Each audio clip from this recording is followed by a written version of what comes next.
That looks dangerous. I know. His beak looks really tough, though. He's. You mean if it pricked us? Yeah, I think it wouldn't feel good if he pecked us. It's a sharp beak. Plus he aims down low like he's trying to get the whole thing out.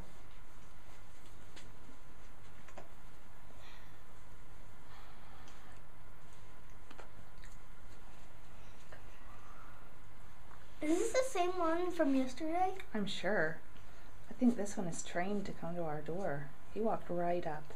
Yeah, he's assigned to this house. I doubt he's assigned, but I bet he had an experience where he was fed here once before, and so he just keeps coming back. And he's trying to wake us up because he doesn't see us. I bet he does. He's cute, actually. What should we name him? Nuisance. Nuisance? What does that mean? It means pest. No.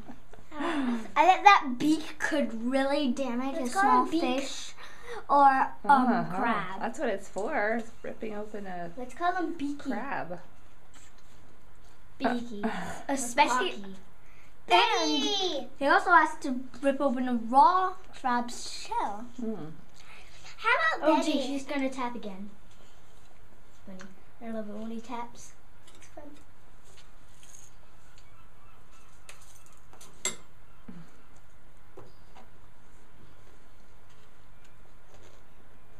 He's watching for the cars.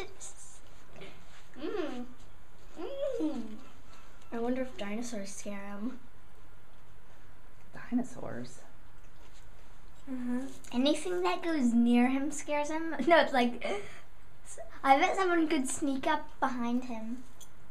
I'd love to keep a seagull as a pet. I bet I bet they're really intelligent.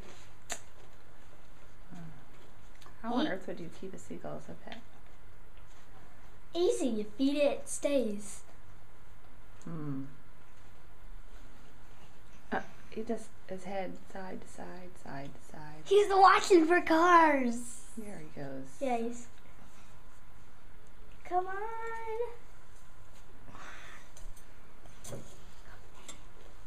He sees a car. There he goes. He saw a car.